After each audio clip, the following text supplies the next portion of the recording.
வணக்கம், என் பேர் டாக்டர் சுசித்ரா. இந்த வீடியோவில் நான் உங்ககிட்ட இருமலுக்கான ஒரு முக்கியமான காரணத்தை பற்றி சொல்ல போகிறேன். எல்லோரும் இருமலாலே நம்மளுக்கு சளி அப்படின்னு நினச்சிக்கிறாங்க.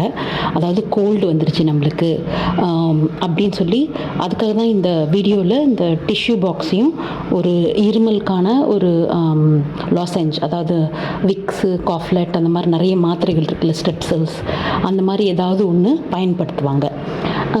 இது ஆமாம், மூக்கு ஒழுகிட்டு உங்களுக்கு இருமல் இருந்ததுன்னா இதுதான் அநேகமாக காரணமாக இருக்கலாம். நீங்கள் உங்கள் டாக்டரை போய் பார்த்துக்கணும்.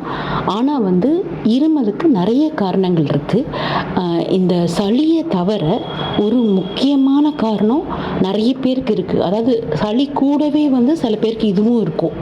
அதாவது அசிடிட்டி. நான் ஹார்ட் பர்ன்னு சொல்லிட்டு ஒரு வீடியோ போட்டிருக்கேன் முன்னாடி. அதில் அந்த நெஞ்செரிச்சல்னால என்னெல்லாம் வரலாம், அசிடிட்டினால், அதாவது அல்சர் மாதிரி வராமல் வேறு என்ன பிரச்சனைகள் வரலாம்னு நான் நிறைய சொல்லியிருக்கேன். ஆனால் இதை தனியாக திருப்பி சொல்லணும்னு நினச்சேன். ஏன்னா அதில் நிறைய சொன்னதில் இது நீங்கள் கவனிச்சிக்காமல் இருக்கலாம் இந்த பாயிண்ட்டை, இந்த விஷயத்தை.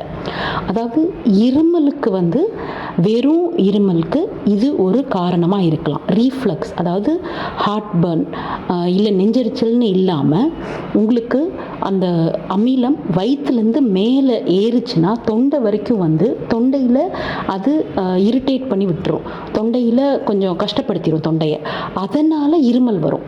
நம்ம வெறும் இருமல் வரும். அதாவது தொடர்ந்து இருமல் இருந்துகிட்டே இருக்கும். அது போகிறதுக்கு ரொம்ப நேரம் ஆகும், கஷ்டப்படுவாங்க. அண்ட் மற்ற சிம்டம்ஸ் இருக்காது. அதாவது மூக்கு ஒழுகாது, இல்லை உடம்பு சரியில்லாமல் கஷ்டமாக டயர்டாக இருக்கிறது, உடம்பு வலி, தலைவலி, அது மாதிரி எதுவுமே இருக்காது. வெறும் இருமல் தான் பிரச்சனையாக இருக்கும். அதுக்கு ஒரு முக்கியமான காரணம் இந்த ரீஃப்ளக்ஸ் இல்லை அசிடிட்டி. இந்த இருமல் எனக்கு இந்த இருமல் தான், இந்த காரணம் தானா என்னோட இருமலுக்கு அப்படின்னா எப்படி யோசிக்கலாம்னா, முதல்ல நான் சொன்ன மாதிரி மற்ற சிம்டம்ஸ் இருக்காது. அதை தவிர உட்கார்ந்தா இல்லை படுத்தா ஜாஸ்தி ஆகும். ஏன்னா உட்காரும்போது நம்ம வயிறில் கொஞ்சம் ப்ரெஷர் ஜாஸ்தி ஆகும். அந்த ப்ரெஷரில் அந்த அமிலம் மேலே ஏறி தொண்டை வரைக்கும் திருப்பி இரிட்டேட் பண்ணும். நீங்கள் எனக்கு தொண்டை வரைக்கும் வர்றது தெரியணும்னு அவசியம் இல்லை. உங்களுக்கு இருமல் மட்டும்தான் அது காட்டி கொடுக்கும். அதனால் உட்கார்ந்தா இல்லை பேசினா கூட, பேசும்போது நம்ம சில சிலபல்ஸுக்கெல்லாம் கொஞ்சம் ப்ரெஷர் கொடுக்கணும்.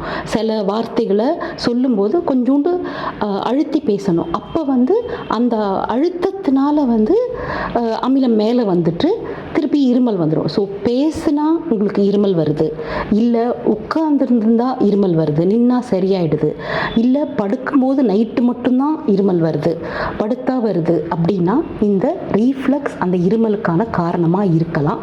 அப்போ உங்களுக்கு நார்மல் சளி மாத்திரையில் இந்த இருமல் குறையாது. அதுக்கு நீங்கள் அசிடிட்டிக்கான, அதாவது அமிலம் குறைக்கிறதுக்கு, அல்சருக்கு மாத்திரை சாப்பிட்றாங்கள, அந்த மாதிரி மாத்திரை சாப்பிட்டா தான் இந்த இருமல் அடங்கும். இந்த வீடியோ உங்களுக்கு பயனுள்ளதாக இருக்கும்னு நம்புகிறேன். வணக்கம் கூறி விடைபெறுவது டாக்டர் சுசித்ரா.